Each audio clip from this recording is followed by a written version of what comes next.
10, 9. I loved football, like I felt like it was a part of who I was. But they wouldn't let me play because I thought it was too dangerous for girls. Going on to play more than 150 games of community football, Tanya Hetherington created her own story. The Giants, they snatch victory. We were called the Misfits, that first Giants team. We went on a hell of a ride. There was myself, there was Cora, and there was Courtney Gum, 3 over 30-year-olds. Recruited for her experience to help build and advance the club, the player turned coach carved a legacy of mentoring and a passion for advancing the AFLW. I've got a responsibility here to try and raise the profile and play good footy so that the game can grow in Sydney. If you build it, they will come. Tanya tells us about her incredible journey as a player and the sliding door moments to become a full-time coach in the AFLW. Hetherington's got to be careful here. They were going to set up a women's league in the near future. I thought, well, how good is this? And then that day, I tore my ACL. I thought, I'm actually never going to play again. But going on to play 46 games with the Giants, she reveals how she transferred those skills into big moments in coaching. It was one of the most incredible moments that I've experienced. Sydney claim their first ever AFLW win. Never in my wildest dreams could I ever think that there would be an AFLW competition and that I could coach in it. Growing up in Melbourne, in Victoria, my dad was a footy umpire, so I loved football. Like I felt like it was a part of who I was, but I was lucky to be quite tall growing up. So yeah, I absolutely loved netball, loved basketball, but never played because I was pretty heavy down the netball track. But yeah, as much as I can remember, it was just sport for me. Like I loved playing sport at school, like anything to do with sport, I just threw myself into. There's this photo, I reckon I'm about 3 years old, and I'm in this full length like dress and gumboots and this footy. Like I've literally got it like I'm gonna do a drop punt. And in my brain, I can't remember ever being taught the skills, but it's funny, I've reflected recently. I used to go out, we lived on a main road in Melbourne, and my dad used to kick the footy to me, but if you missed, it would go on the main highway. So when I think back now, I think that's probably what taught me to be a good kick as such, because if I missed, there'd be pretty big consequences. So yeah, I think my dad, being an umpire and obviously loving the game and probably teaching me, definitely led me to love footy as much as I do. In grade 5, so I was about 11 years old, we had a school footy team, the boys, but they wouldn't let me play with the boys because they were obviously too worried about a girl playing footy. And the funny thing about that is they let me play soccer, and I still can't get my head around how they felt soccer was safer for me than football. But I played soccer in grade 5, and then when I hit grade 6, the boys actually petitioned for me to play, and they let me play. But I just remember back then thinking, yeah, I was obviously prevented from playing footy because I thought it was too dangerous for girls. That is insane. Yeah. There was one day a year we got to play school footy, but I was heavily into my netball, and I never forget my coach kind of saying to me, like, you're not allowed to play footy, whatever you don't play. And we had a grand final netball once, and at the end we won the game. And she said, she pulled me aside, she goes, you played footy today, didn't you? And I'm like, yep. Because that was the only chance I ever got to play the game. So I still look forward to it every year, but still no competitions at this stage. And then I went into university. My second year, they had the inaugural Australian Rules Football at Uni Games. So I was like, oh, how good is this? So played that, met my best friends that I still talk to today. And then from there, we joined a local club. So I was 23 when I played my first competitive game of footy. So from that point onwards, played community footy. I'm playing at Diamond Creek Football Club. This is a sliding doors moment, but been playing there for maybe 8-9 years. And then in 2015, we made a preliminary final. But just before this particular game, there was this big announcement from Gil McLaughlin at the time that they were going to look at setting up a women's academy in the hope of starting a women's league in the near future, like in a couple of years. So all of us were so excited because we thought, well, how good is this? Like maybe there's a chance that I could play in this. And then that day, I played this preliminary final and I tore my ACL. So I remember going from like the absolute excitement to what could potentially be to devastation. So you got to think, this is community footy. We didn't even have like physios. Like we literally had like someone who was probably a student who just did the best they could, assess my knee, and I actually went back on. I was just before half time. No way. I went back on. I remember going for a mark and my knee just gave way, and obviously that was it, came off. And so my journey in recovering from that is very different to what most people would go through now, because I wasn't at an AFL club, I didn't have the resources that a lot of the girls do now. So my journey, it was an 18-month recovery because of the time that I did it, to not having, the resources around me. I remember I flew through my first 3 months. I thought, I'm like going really well. Then I just hit a snag and could not get over it. And I was just lucky that there was a girl at the time who'd done one. Because back then, not many people had done them. I knew about 3 girls. So I was just really lucky someone had reached out. She saw this exercise physiologist, and I credit him today for getting me back to being capable of being drafted, because there was a time there I thought, I'm actually never going to play again. Like, my knee just it wasn't coping. So yeah, back then, very different to now. If you do it, especially at the professional level, you've got great resources. You can come into the club every day. So yeah, back then it was tough. When you've got something taken away from you, you just want to get out there and play for fun. And it was 18 months between my last game and my next game. And I think having that attitude helped me actually play good footy. Yeah. I didn't put any pressure on myself to get drafted, because the other thing was, by the time I came back, I think I was 31. Right. So I was quite old. So again, I kind of thought, I won't put pressure on myself to get drafted, but I'd love to, it's my dream. So I missed the next year, 2016, and that's when the first draft happened. But I coached that year. So if I didn't do my knee, I likely would have liked to think I would have got drafted in that first draft and be playing in a Victorian team. But missed the first year, came back to play footy at Diamond Creek the following year, and then was lucky enough that Alan McConnell came on board at the Giants and was looking for experienced players. And then that's how I ended up at the Giants. Wow, I did not know that. You've got to have some level of self-confidence, I think, to play the game at the top level. You've got to believe in yourself, you don't get drafted by accident. You get drafted because there's something about you that you've got compared to others. So I got this call named Shiloh Curtis, and she must have been doing some scouting for the Giants. And she's like, oh, hey, Tanya. And just came out with it. She goes, oh, would you be interested in coming to Sydney for a tryout? Like, the Giants are conducting tryouts, which even now to think, tryouts, it just doesn't happen anymore. She's like, they're going to do open tryouts. You've been playing well. Do you want to come along? And I was like, how good is this? I remember hanging up the phone, and then I remember, but again, and this is funny, I remember the first thing I thought of was, I've got to tell work. Will they be okay with me taking a day off to go and, but just the fact that was my thought. And I remember going in, and this is where you're really lucky when you got supportive people. My boss, he shut the door and he just looked at me. He said, Tanya, absolutely, you've got to go. Don't even think about work.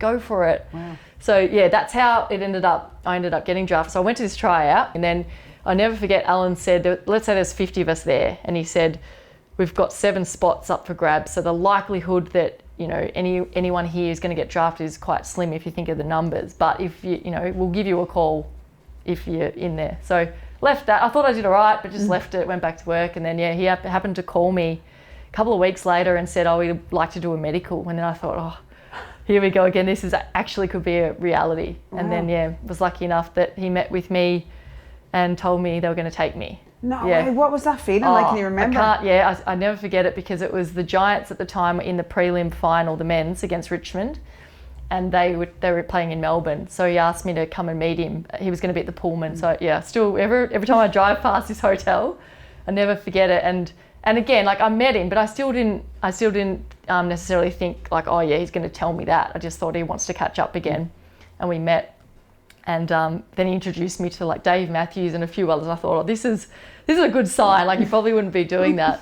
But again, and I love this story now that I'm coaching. But he said to me, and you probably remember Alan. Oh, I do. He'll ask you questions, and you think, where is this going, or what does he want me to say? And he said, so this is the first question he said to me. He said, why do you think? Why would I pick you over anyone else? And I'm what he said straight away is, he said, because you've coached. And I just love that, because again, the sliding doors of, if I didn't hurt my knee, I wouldn't have coached. So that's what he thought was my point of difference. Wow. So it's pretty cool to be sitting here now as a coach. Yeah, absolutely. So what was your family's reaction to you going to Sydney? Yeah, again, everyone most people know how much I love footy. So they were all wrapped. But yeah, I'd be lying if I said there wasn't a bit of hesitation or sadness. But everyone was really supportive, and they knew it was my dream. And did your family support the Melbourne team? My older sister's Mad Carlton and my dad's Bulldog, so everyone's a bit different. So yeah, I think the thought of going to the Giants, but they straight away, like everyone got on board. As soon as they saw how much I was loving being there, like everyone was really happy. I always remember my first training session, because nothing prepares you for, like, all of a sudden you've gone from like community footy and you're just playing and you probably get picked on talent to, okay, now I'm in an elite environment. Like, so it's actually quite a massive jump if you haven't had those standards or trained at that. And you might think you've trained hard. I remember my first session, I literally walked off the track and I actually remember thinking, I don't know if I can do this. For me, it felt that hard. But yeah, it was difficult in terms of, like, I think my pay that year was $8,000, for 5 months. So actually, I used to take leave from my job, full-time work in Melbourne.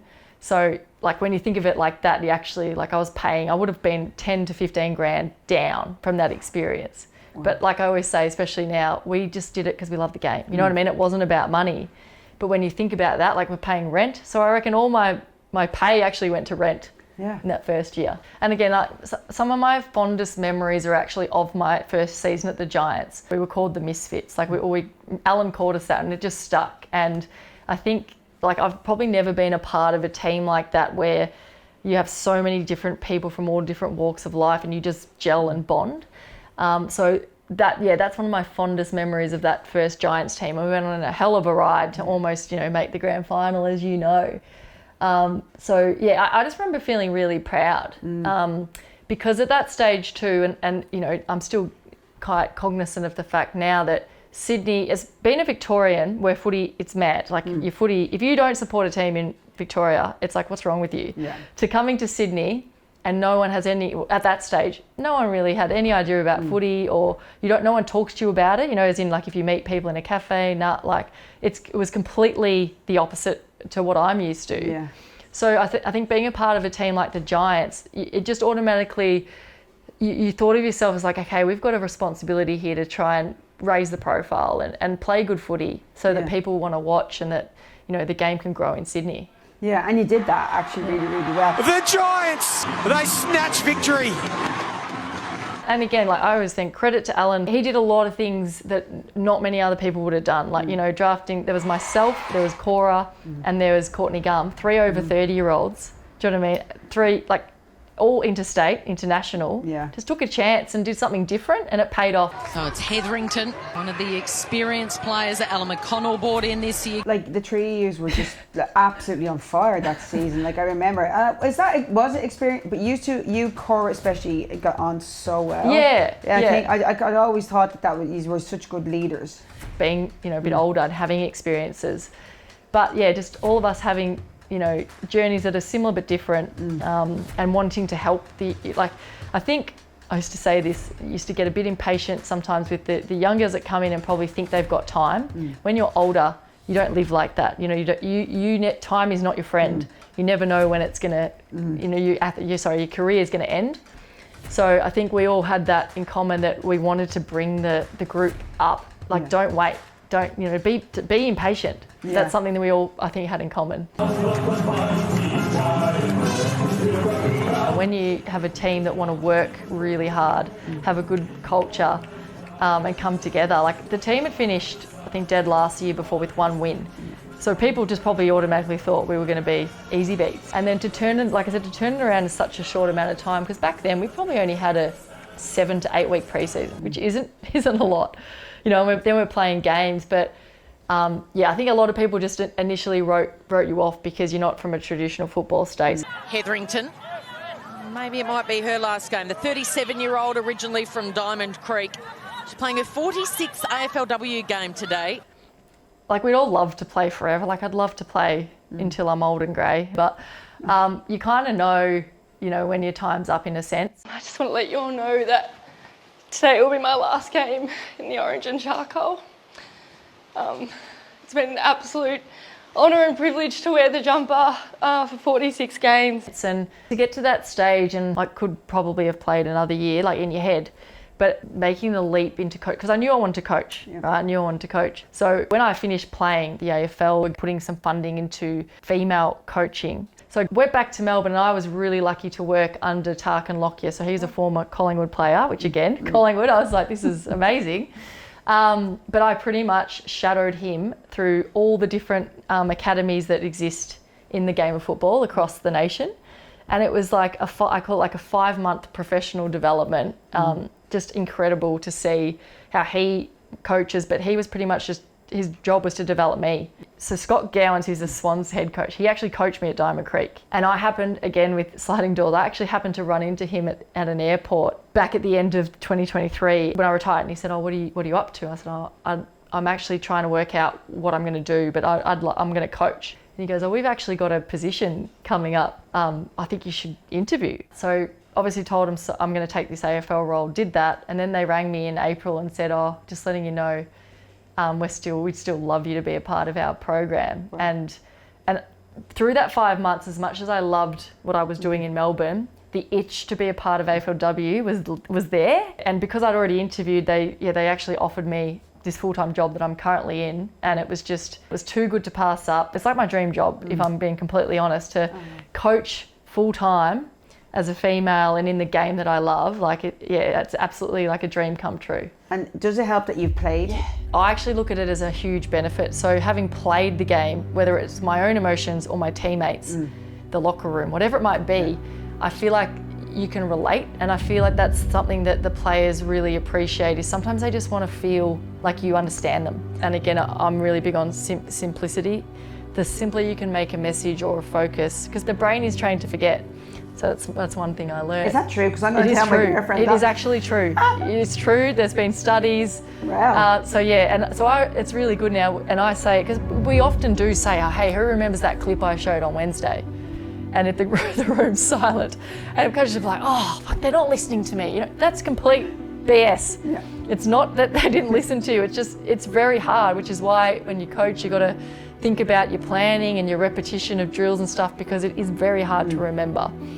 But yeah, I think communication, that's probably the biggest strength that you can have as a coach. It doesn't matter how good you are, like how talented you are, if you can't pass on that information to the players, you're not going to get anything from them. Did you see a difference between male and females in terms of coaching them? I got to experience coaching the under-18 National Boys Academy, and this is changing now, so I will preface this, but the males have grown up since they were 3, 4, 5, playing the game. So that, you know, skills and everything like that. Whereas the females, as you heard, like with me as an example, 23 and I'm playing. So I think with females in the game, because it is in its infancy, it's a lot of educating, you know, and trying to, you know, whether it's the gym or whatever it might be, they haven't been playing the game as long as the boys. But I will say that is changing, which is really exciting, and that's the difference now. And do you think that the girls need to feel connected? Yeah, absolutely, absolutely. They need to feel like they belong, to feel valued. And again, whether that is because they haven't played, you know, since they were kids, so it's not a talent thing, it's actually more about like we actually need to get to know each other so that we're connected on field. I think that's really true. What's the most exciting thing for the next AFLW? Yeah. Well, I think, like I kind of just touched on it then, but part of my role last year is that I got to see the up and coming talent from as young as 15. And I'm not joking you, Shauna, like it is incredible. The talent coming through is incredible, because these girls are the girls that have been playing since they were 8. Wow. So the most exciting thing for the W competition is that the girls coming through have the skills, have the speed, have the endurance, have probably already been in the gym. So the game is only going to get better, which is really exciting. Do you think that international trading is going to get better or worse, or do you think this like the opportunity for, say, the Irish to come over? The Irish have proven that they can transfer the skills into our game seamlessly. So I think I actually do think it's a genuine recruitment pathway. Whether or not that changes with the talent coming through, I'm not sure, but I don't think that it's something that will just stop. Like I think there is genuine talent that can be sourced from Ireland, and there's enough role models playing the game or have played to show that you can make it. Yeah, absolutely. So the first game of the season, the win, you got the win against the Giants. Was that hard for you? It was really hard. And I remember sometimes you can't be prepared for how you might feel until it happens. Swansational scenes at North Sydney Oval. It was one of the most incredible moments that I've experienced. And Sydney playing their first ever AFLW win. The whole crowd were Swans. They were all Swans. I know. Like, you know. For me, again, coming from the Giants, which is really hard to generate crowds, especially in Western Sydney, and I'm standing up there and I'm looking out and I'm going, this is incredible. As part of the Swans, it's awesome to see that and be a part of that. And like I said, hoping that that's just the start of actually the league getting crowds like that on a regular basis. What's that saying? If you build it, they will come. Like, it is more exposure. The more exposure women's sports can get, then you find out. So any naysayers who say, oh, no one watches it, well, then you get your facts and people do watch it. But the more exposure that they can get, then you get eyes on the game. So I think that's what more of the women's sports needs. So again, with the AFLW, hey, the fans are coming, you know, and like get on board because it is exciting. And like I said, it's only going to get more and more exciting. And for you and legacy, I mean, you've had such an incredible trailblazing journey. I'd love an athlete, you know, that I've coached to say they felt cared about, encouraged to be the best version of them. If I can have that, an athlete say, oh, do you remember Tanya Hetherington? And that's something that they say, to me, that's the legacy, because I like to think that every athlete that I'm involved in knows that they're cared about, that I want the best for them, and I just want them to be the best version of themselves that they can be. I'm passionate about coaching, I'm passionate about helping people, but there's definitely parts of my life growing up that has led to this. Yeah, it's not just I've played and now I'll coach, it's actually that I've always wanted to do it. But like I said, I never in my wildest dreams could I ever think that there would be an AFLW competition and that I could coach in it.